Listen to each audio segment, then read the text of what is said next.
This is CGTN, China Global Television Network.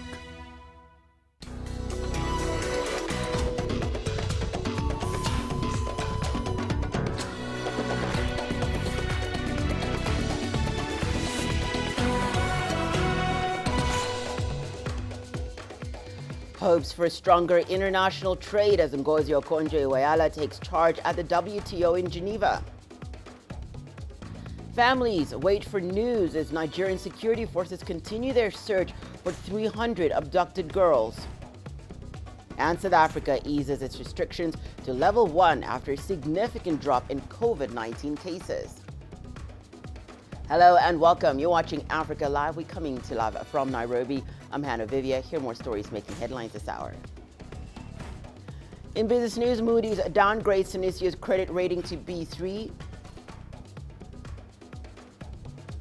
And in your sport, football clubs in Uganda under significant financial pressure as pandemic bites. We begin the hour with today, Monday, which marks Ngozi Okonjo-Iweala's first day in charge of the World Trade Organization. She was appointed its Director General last month. Let's revisit some of her work in the financial arena. Okonjo-Iweala served as a finance minister in her home country, Nigeria. She also spent 25 years at the World Bank. Throughout her career, she's earned the reputation of being a trailblazer. Her first day in office is to include a meeting of the WTO's General Council. She will also be responsible for appointing 4 new deputy directors. Meanwhile, on the issue of vaccines, Okonjo-Iweala, who had chaired the Gavi Vaccine Alliance, has voiced concern over the growing trend of protectionism. Among the issues set to be discussed on Monday is a push for the WTO to waive intellectual property rights for COVID-19 vaccines. Well, for more on the new WTO Director General's first day in office, we are joined by CGTN's Julia Liobova, who is in Geneva, and Deji Badmus, who is in Lagos, Nigeria. Julia, thank you so much for joining us, and to you too, Deji. We'll begin with you, Julia, in Geneva. Today, Monday, March the 1st, is to be Director General Okonjo-Iweala's first day in her official role as head of the WTO. From your observation, Julia, and from what you're hearing, what are some of the immediate challenges that she faces and expectations around how she may steer the WTO to address those challenges? Well, that's right. So 1st of March, this Monday, marks when the first female and first African Director General starts work at the WTO, at the World Trade Organization. And this actually ends a 6-month leadership gap at the organization. And when she was confirmed as the new Director General, she said it's forget business as usual. So, of course, she'll be facing many challenges that the WTO is facing. For example, the WTO is struggling to strike new deals. Its arbitration functions are paralyzed. So indeed, plenty of challenges are lying ahead to revive some of the processes of the organization and to modernize whatever is possible. But of course, at the same time, the Director General role at the World Trade Organization has very few executive powers. So according to some analysts, they agree that she will face many challenges in the months to come indeed. Julia, I'll be back with you in a moment. Let's go to you, Deji, in Lagos. What is the mood like in Nigeria, Deji? Ngozi Okonjo-Iweala takes over at the WTO today.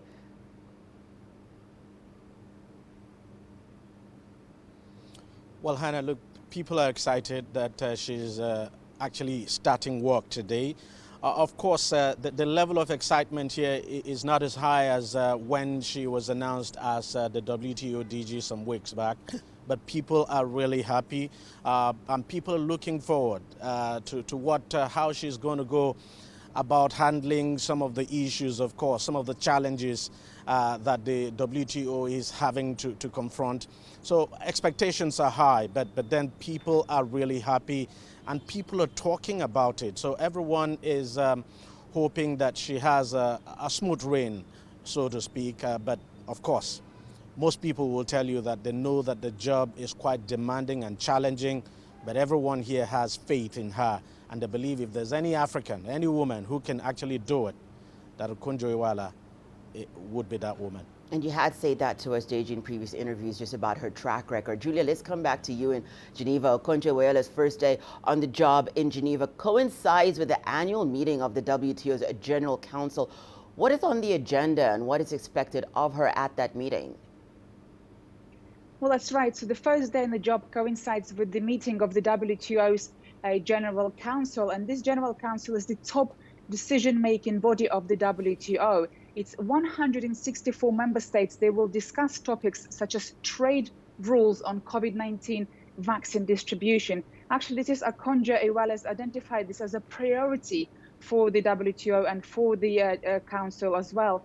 So, but also they will be discussing the details, the date and the timing for WTO's major ministerial conference that was supposed to take place last year in Kazakhstan, but was postponed due to COVID-19 pandemic. So they will have plenty to discuss in the days to come. Thanks for that, Julia. Deji, Akonjo Iweala has said she will prioritize fair trade and access to COVID-19 vaccines. Deji, we know that there's been concern about access to vaccines in places like Africa. How could that benefit such regions?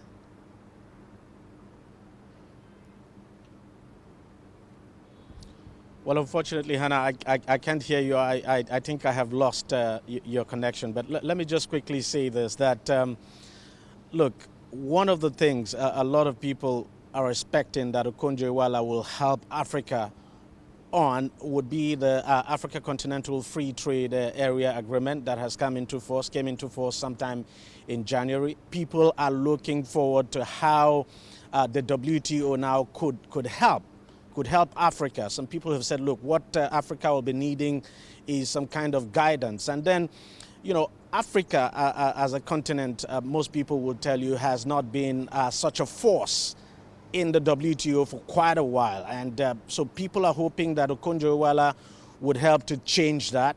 For instance, the issue of agricultural subsidies from Europe, Africa will be looking up to Akonjo Iweala and, of course, the WTO as a whole to see how that could be addressed, because that has been a long-standing challenge for Africa because of these cheap agricultural products now that are coming into the continent. And then you also have the issue of access to markets. So all of that, Africa will be looking up to Dr. Akonjo Iweala to see how she could, of course, help the continent and get the members of the WTO to probably see how they can get a fairer deal for Africa. But the most important thing is that people want to see and to see how Akonjo Iweala is going to help Africa on, of course, is the Africa Continental Free Trade Area Agreement. But, you know, nothing is clearly spelled out for now.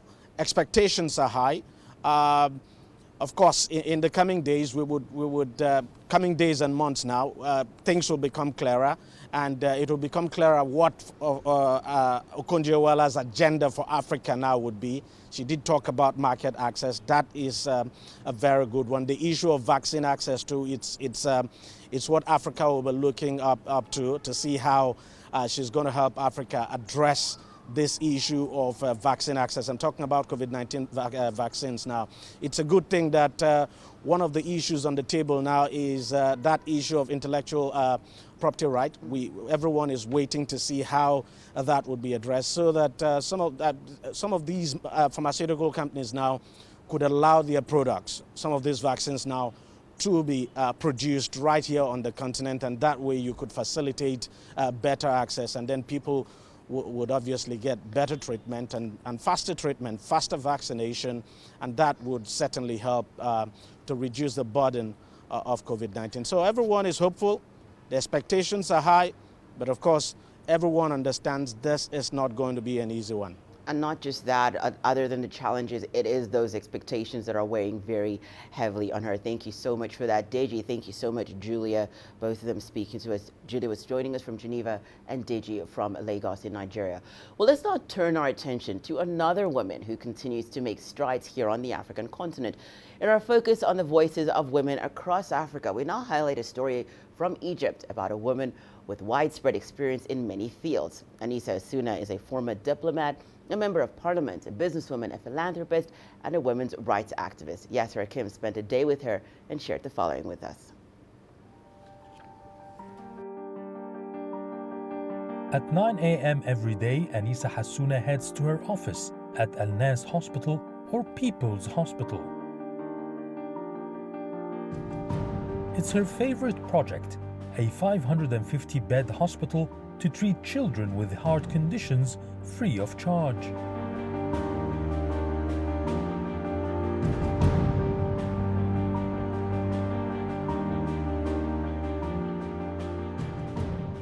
This hospital is the biggest one for children in Africa and the whole Middle East. We're very happy that during last year, with the COVID-19, with all the economic difficulties, with everything that has happened all over the world, not only in Egypt, we were able to do unprecedented numbers in surgeries. We did surgeries of around 1,500 for the children that were taking off the waiting list, and we're continuing to do this. Hassouna had earlier helped establish the Sir Magdi Yaqub Heart Foundation in Aswan City.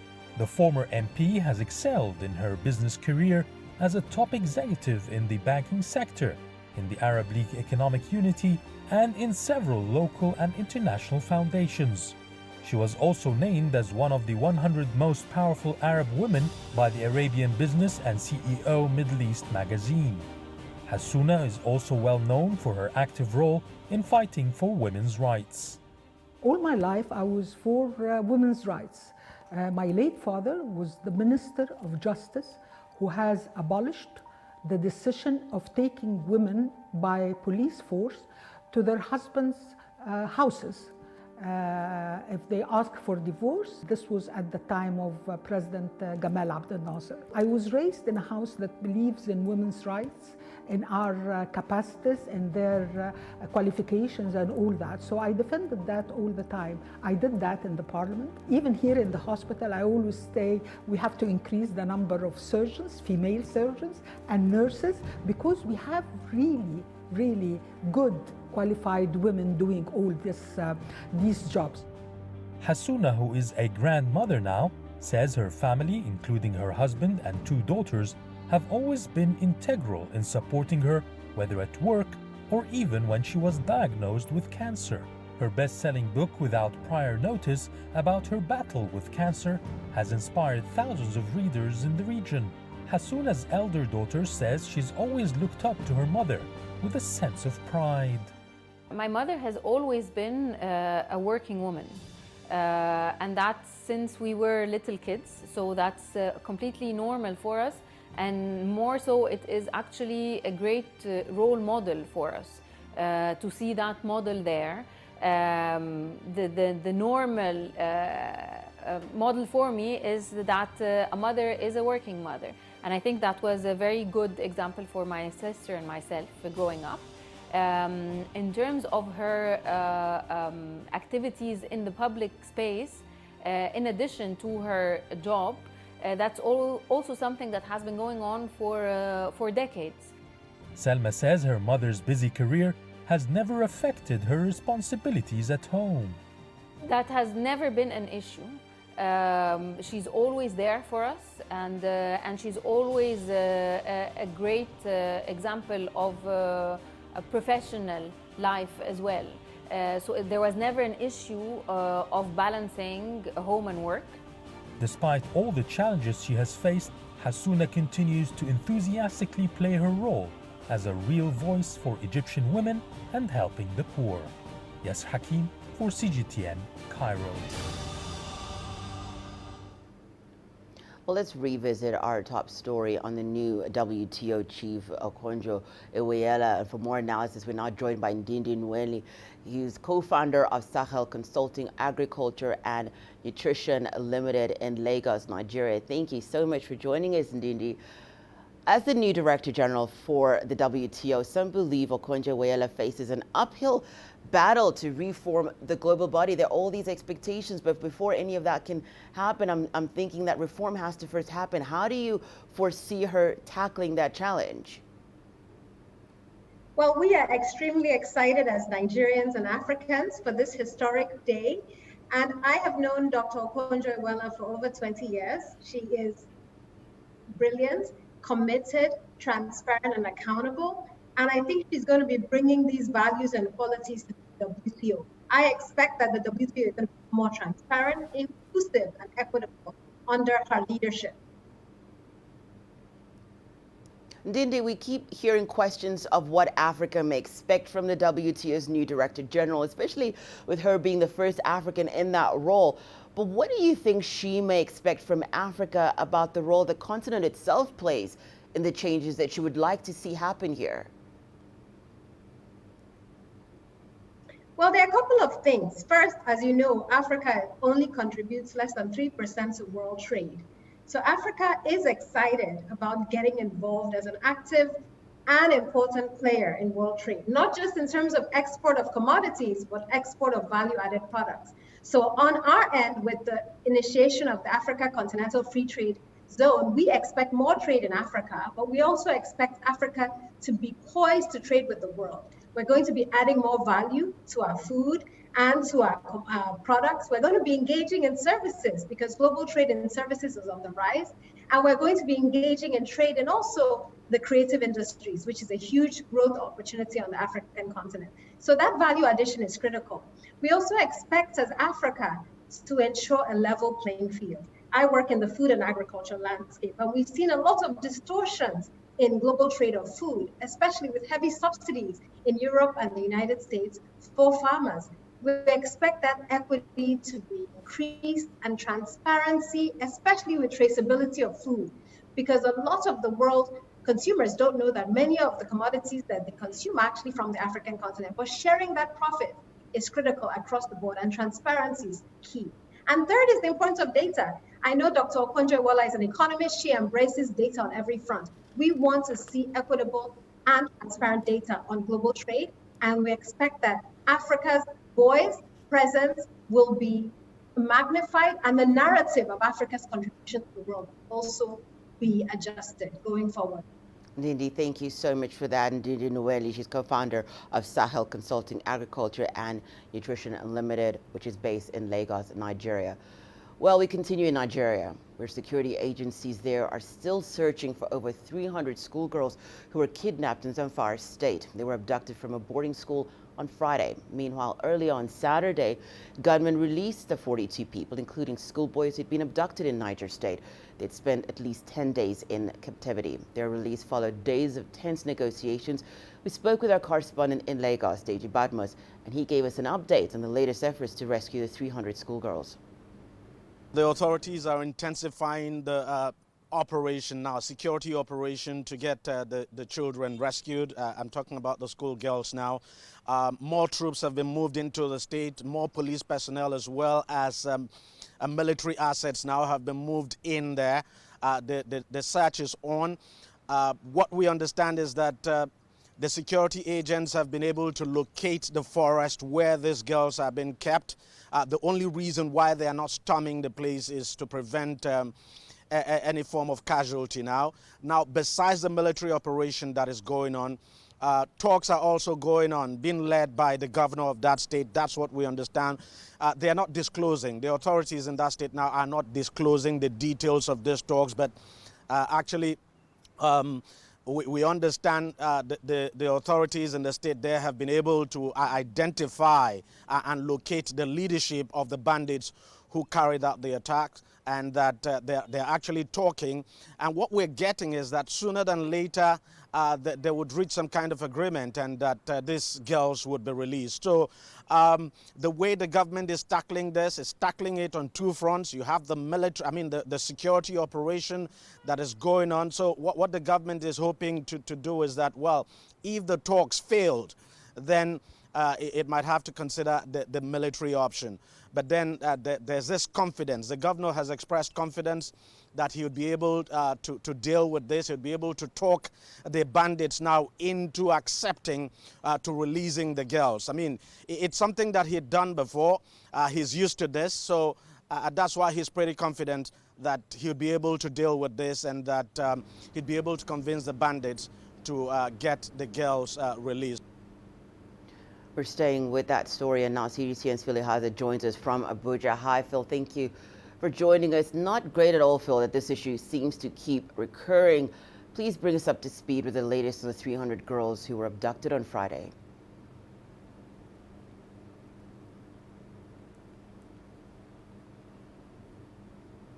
Well, thank you, Hannah. Well, the latest at the moment is still the fact that there's still hopes, there's faith on the ongoing efforts by the government, the federal government, and of course the state government to rescue these girls. So far, we know that there are talks still ongoing between the government and the abductors here. They have been able to initiate those talks. We don't have the details yet, but of course the government has come out several times to say that no ransom will be paid for any of such incident like this involving the girls. The only thing we also know is that over the weekend there were rumors that those talks were over and the girls were released, but the government came out to rebuff that those rumors, saying that the girls have not been released yet, the talks are not concluded, but that there is high hopes, there's confidence that indeed all girls will be released safe and sound anytime soon. So we're really monitoring to hear that news, not just journalists, but of course the families and in the entire country and as well as the world.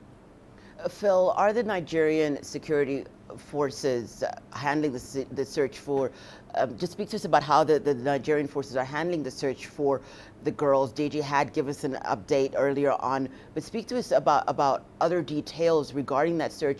And you touched on what the state of the families of these missing girls is. Can you speak to us a little bit more about that as well?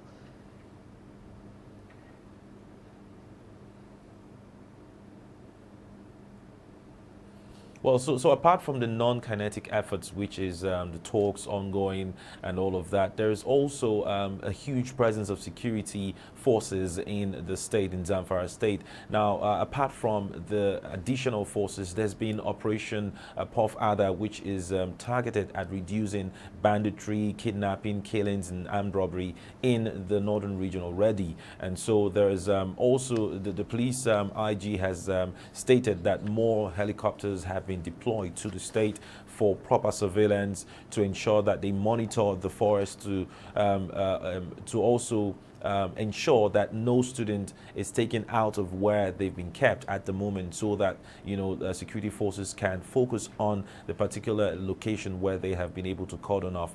There's also an additional presence of the military, there's an additional presence of police forces, and of course other sister agencies like the Civil Defense Corps. The families have also been assured that all will be done to ensure that these girls are brought out safe. So we're actually waiting for any moment from now to hear from the governor, that's Matawale of Zamfara State, because he has an experience in talking with bandits. We've seen several of them, accept some kind of amnesty program. So there are several groups of them, and it's possible that this is one group that has taken this huge attack on school children, and we're hoping that anytime from now we hear some positive reports, as well as the families standing by. Our thoughts with the families and with the girls, and hope for their safe return. Thank you so much for that, Phil. Well, let's now take a short break and return. More news, including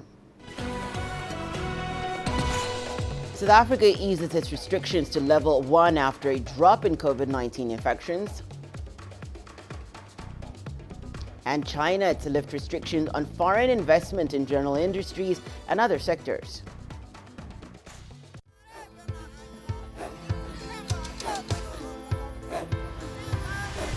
Africa is a continent of diversity, with varied climates and enchanting geography, and a people so distinct, but with a shared enduring spirit.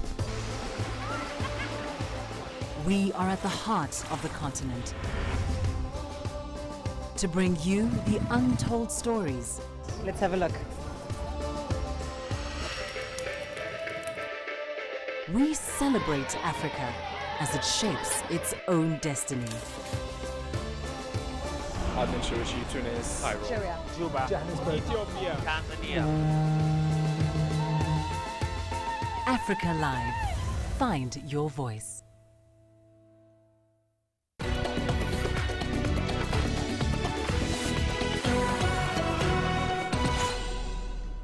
Welcome back. You're watching News Making Headlines right here on Africa Live.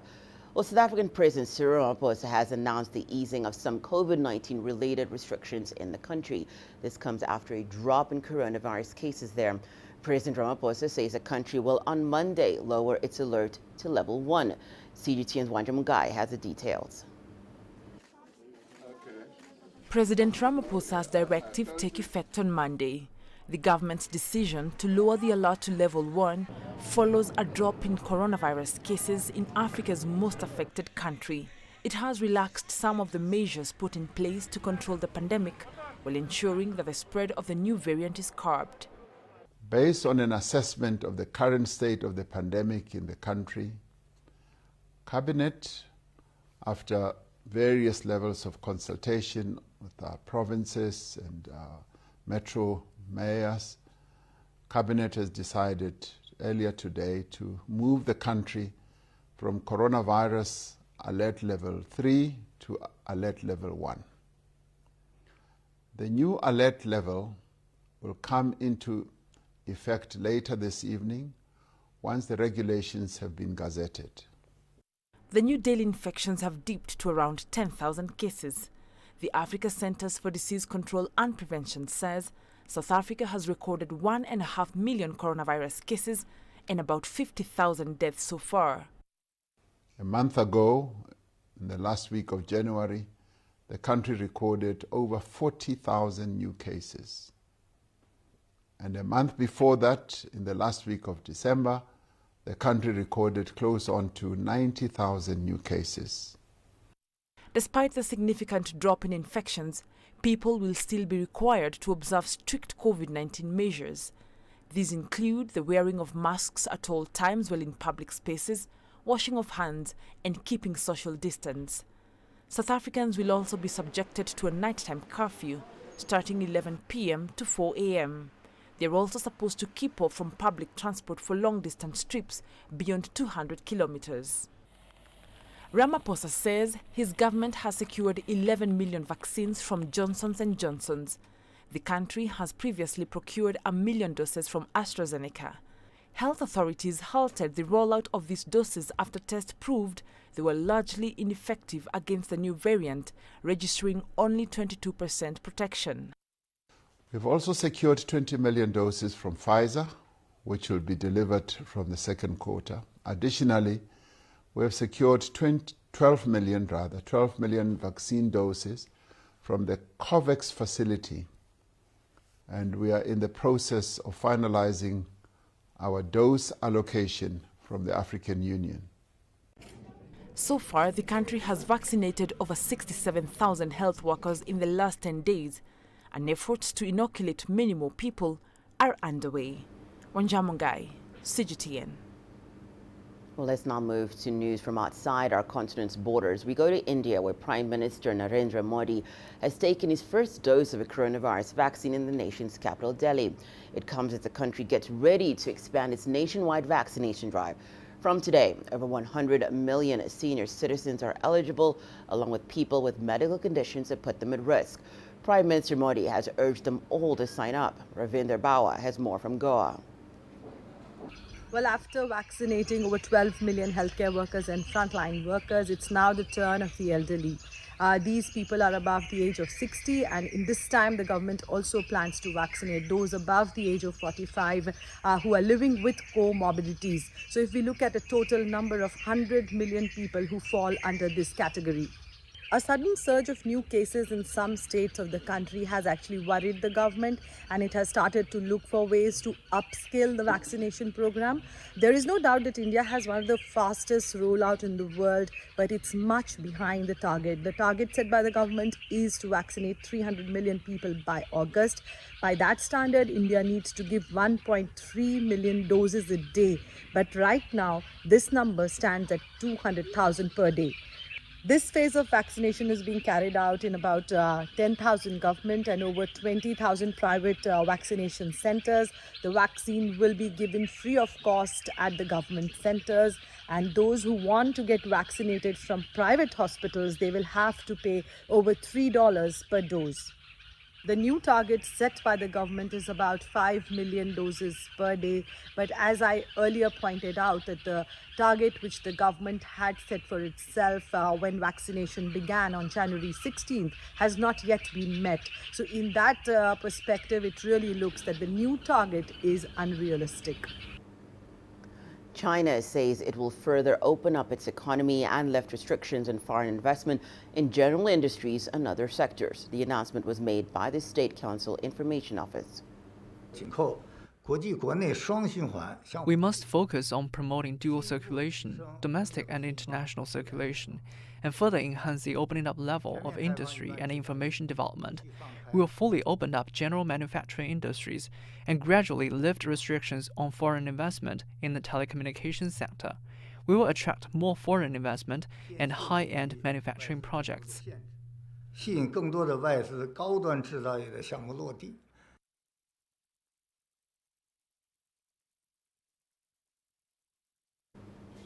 Well, we spoke to Professor John Gong from the University of International Business and Economics in Beijing. He shared his take on China's 5G development. The way I look at these numbers, the one that stands out from my perspective is that the 5G penetration. I mean, that's a huge number. That's like 15% of 5G penetration, close to 15% of 5G penetration already in China. Speaking of only a little bit over a year into 5G deployment at this point. So definitely China is at the forefront of 5G deployment. And I think the significance is not just in terms of faster internet access, more ubiquitous internet access, but also for the entire industrial sector. That means that the other technologies like Internet of Things, network automatic cars, all these, the sunrise technologies that's emerging on the horizon are going to use heavily the 5G infrastructure that this country is building up very fast. So the 5G is an enabler. It facilitates more new technology developments. It enables more innovations. I think so from that point of view, I think the carriers, the telecom carriers in China, the three carriers, China Mobile, China Telecom, and China Unicom, have done a fantastic job of provisioning 5G infrastructure as fast as they can, in my view. Well, your business news is coming up after the break. Here's what you can expect. Moody's downgrades Tunisia's credit rating to B3. And South Africa is ready to reap benefits of a decade-long research in hydrogen fuel cell technology.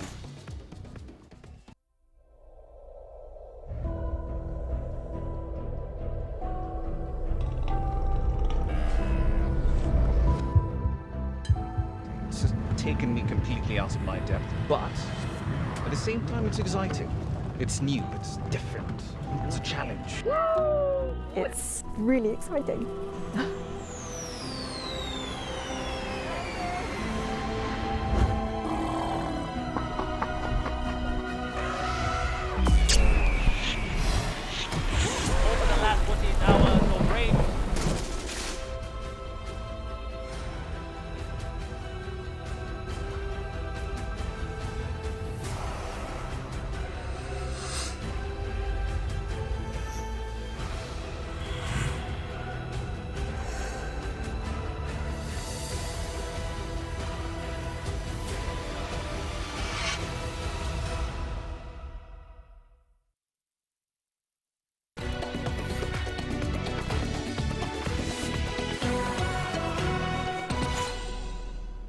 Welcome back. Let's now take a look at what's happening in the world of business. We begin in Tunisia, where ratings agency Moody's has downgraded Tunisia's credit rating to B3, which is 6 notches below investment grade. The downgrade reflects Tunisia's weak economic standing that has been marked by increasing debt and social unrest in recent weeks. From Tunis, here's CGTN's Adnan Chouachi with the details. The New York-based credit rating agency Moody's Investor Service downgraded Tunisia's long-term foreign currency and local currency issuer ratings to B3 from B2 with negative outlook. It also downgraded the Central Bank of Tunisia's senior unsecured rating, as the Apex Bank is legally responsible for the payments on all of the government's bonds. The recent rating reflects the latest macroeconomic indicators in general, especially the growth rate, the business climate, and the level of public debt. The central bank is pushing for reforms in order to improve the country's economic performance. Moody's also explained the political situation and the social unrest are among the factors for cutting Tunisia's rating and its negative indicators. The Secretary General of the Tunisian Financial Analysis Committee at the Central Bank of Tunisia added that the downgrade reflects weakening governance in the face of rising social challenges. Recent political turmoil in the country has slowed government's plan to introduce social and economic reforms in the North African state. The repercussions of this rating are negative on the country's image. Tunisia's solvency is at stake on the international market. Without deep and structural reforms, Tunisia will not be able to revive its economy and guarantee financing from international financial institutions and governments because this could be considered as risky. Economists maintain that Tunisia needs to reform its costly public service, which is made up of some 800,000 employees. The state is said to have borrowed to meet its recurrent expenditure at the expense of investment and development. Moody's latest rating is likely to make costs of credit higher. This rating B3 with the negative outlook is very dangerous. It literally means that whenever the state borrows money, it's impossible to borrow with less than 10% interest rate. If we add the inflation and the fall of the exchange rate, the final interest would be around 16 to 17%. This would be disastrous to the economy. Tunisia's Council of Joint Chambers has urged the government to launch an ambitious, large-scale plan to boost national and international investment. This plan would generate sustainable growth and improve the country's rating in the next 12 months. Last April, the IMF approved a $745 million emergency loan for Tunisia to help the country mitigate the impact of the COVID-19 crisis on its economy. Experts assert that the North African state is facing the worst economic crisis in decades. Adnan Shawishi, CGTN, Tunis. Well, let's head over to South Africa, which is ready to reap the benefits of a decade-long research and development project in hydrogen fuel cell technologies. President Cyril Ramaphosa says the project is ready to move into the implementation phase and will see a significant boost in local manufacturing of low-carbon technologies. Sumitra Naidu tells us more. Fuel cell technology is gaining popularity around the world as a clean energy source. South Africa is well placed to expand the use of this technology as it holds 80% of the world's reserves of platinum group metals, which is a key input of fuel cell technology. Hydrogen fuel cells produce electricity by means of a chemical reaction. Platinum is the catalyst. We are establishing a Platinum Valley as an industrial cluster which brings together various hydrogen applications in the country to form an integrated hydrogen ecosystem. This initiative will identify concrete project opportunities to kickstart hydrogen cell manufacturing in promising hubs. It will also facilitate the commercialization of homegrown intellectual property. Researchers heading the project believe using hydrogen as an energy carrier could potentially reduce South Africa's dependence on fossil fuels and help to reduce greenhouse gas emissions. The intention of this Platinum Valley is to create an area where the use of hydrogen fuel cell technologies can be increased where it makes sense, but also so that's really increasing the use of fuel cell technologies in the automobile sector, so heavy duty trucks, buses, also really showing that you can have the penetration of what we call clean energy technologies. Fuel cell technology fits perfectly in with South Africa's minerals beneficiation strategy, which identifies PGMs as strategic minerals to support job creation and diversification of the economy through green technology. Fuel cells are already powering several off-grid projects in the country. These include a high school in Limpopo and the one military hospital as a response to COVID-19. So what we hope to do is create an environment of learning, adoption of new technologies, reducing the barriers all in one area, But also, I think what's exciting for us is the innovation or development of this country. And it hasn't been what we call equal. The demand for PGMs is expected to boom this year as more countries around the world move to reduce their carbon emissions and tightened legislation. South Africa is well positioned to benefit from both higher prices and increased output, which will help it to move full steam ahead with its fuel cell technology. Sumitra Naidu, CGTN, Johannesburg, South Africa. In northern Nigeria, strawberry farmers say the country can generate more revenue from exporting the product if the security situation across the nation improves. The country's shift of focus from agriculture since its discovery of crude oil has created a scarcity of fruits grown domestically like strawberries. CGTN's Tesema Kende reports from Jos, Nigeria.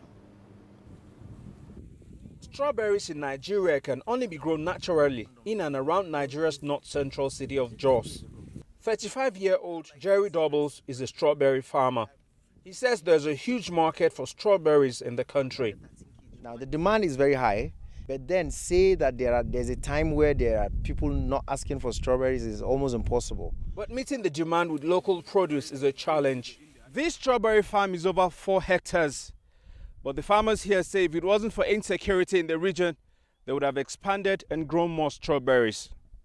In the first 6 weeks of 2021, more than 1,500 farmers across the country, including Jos, have lost their lives to herders and farmer clashes, according to the Council on Foreign Relations. Agriculturally, say the government needs to do more to address the challenges. Nigeria has a lot of potentials, and compared to other countries like China, USA and Mexico, who are the world's largest strawberry producers, if we can meet up with them by expanding the production of strawberry.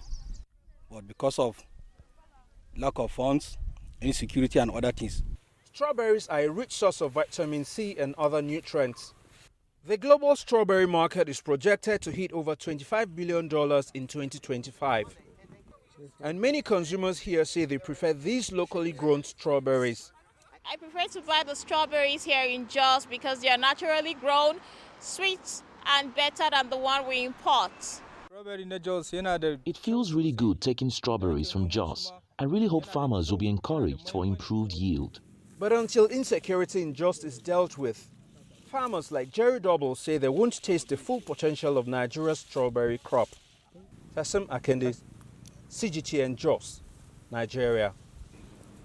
Well, we go to the Democratic Republic of Congo now, where fighters thought to be from the Allied Democratic Forces militia have killed 10 civilians. According to the authorities, this happened in 2 overnight attacks in the eastern part of the country. The ADF militia are reportedly Ugandan Islamic fighters who have made their base in eastern DR Congo since 1995. While they have not launched raids into Uganda for several years now, the militia have been blamed for the killings of more than 800 civilians over the past year in the DRC's North and South Kivu provinces. Now, for more on this incident, we go to the DRC's capital, Kinshasa, where our reporter Chris Ojamringa is standing by for us. Hi, Chris. Thank you so much for joining us. Chris, what more can you tell us about these latest attacks?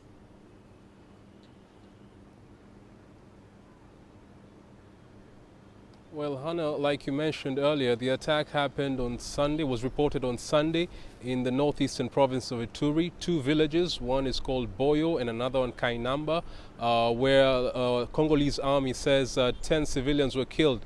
8 of them were beheaded and 2 were shot dead. Now, these villages are just 5 kilometers apart and they're near the border with the DRC and Uganda. And local officials have blamed the attack on the Allied Democratic Forces, and the army says they are pursuing the rebels, and they will they'll ensure that they get justice for the people. The locals in that area are very disappointed with the government because they're saying they have failed to protect them. The government promised in 2019 that they're going to wipe out all the rebel groups operating in the east, but the attacks have continued. So people are really disappointed with the government following this latest attack. Hannah? And Chris, how does the government then deal with that when you've got people that are saying that they feel as though that authorities are not doing enough to protect them? How do authorities and the government then respond to that?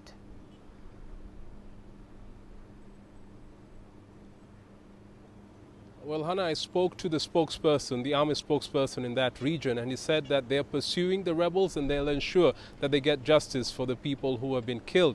What we know is that after the attack of the killing of the Italian ambassador, his bodyguard and driver a week ago, the president held meetings with security officials, and they decided that they are going to increase the number of troops in east and northeast of the DRC, where there have been very many attacks. They're also working with neighboring countries. Last month, a high-level delegation from the DRC went to the Rwandan capital, Kigali, and they discussed with security officials there about restoring peace in the east of the DRC.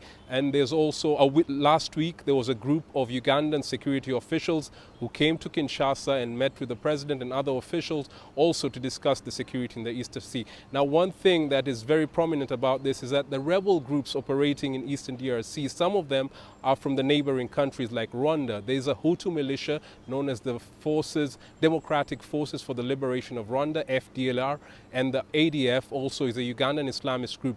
So these neighboring countries are working with the Congolese authority to try and restore peace.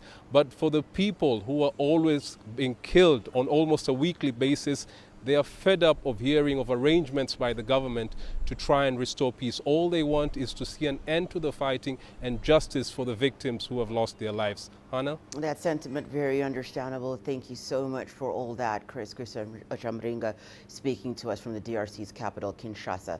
Well, let's now take a short break and return. The Chinese community in Mauritius celebrates Lantern Festival with largest Chinese lions gathering. The greatest journeys, the greatest sights, the greatest adventures. Here in Kanater, this weir allows the locals to walk on water. We're far more than just TV news. We're your passport to the wonders of Africa. To bring you stories of struggle, survival and hope.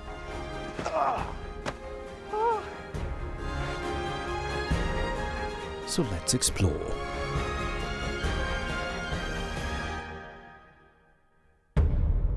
CGTN. See the difference.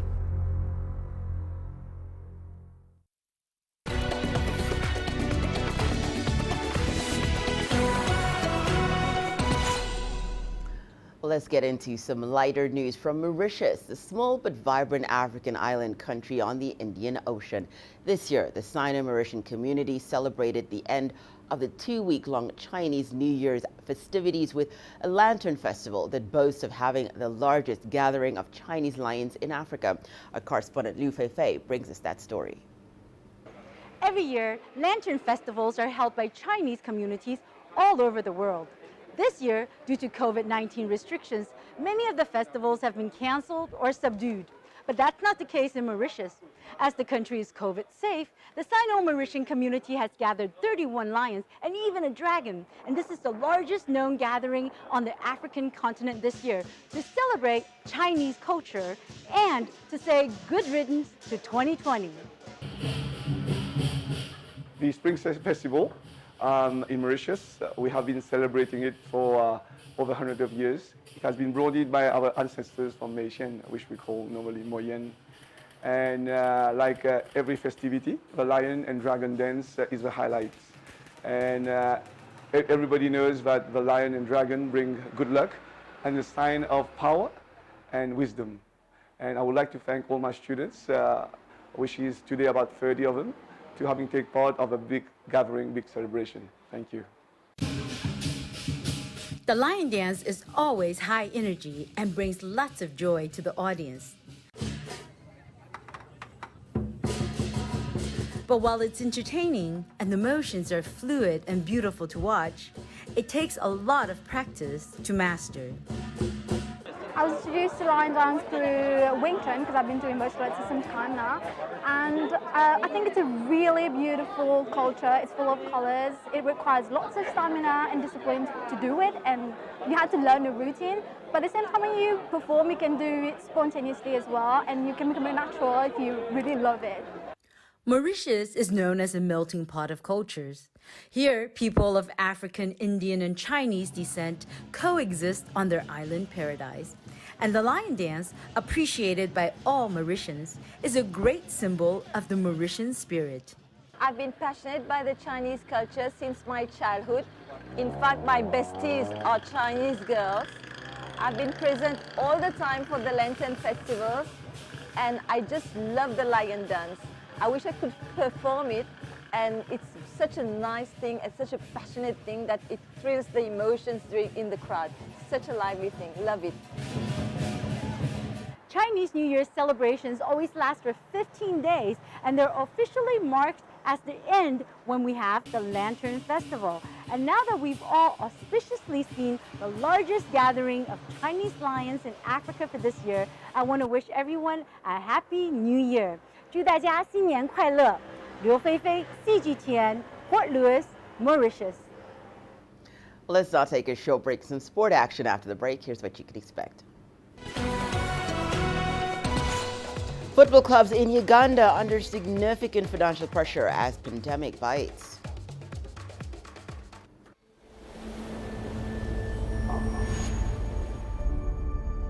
How would you create your legend? On the fields, on the tracks, in the arenas of Africa. Were you born to be a player? Could this moment be your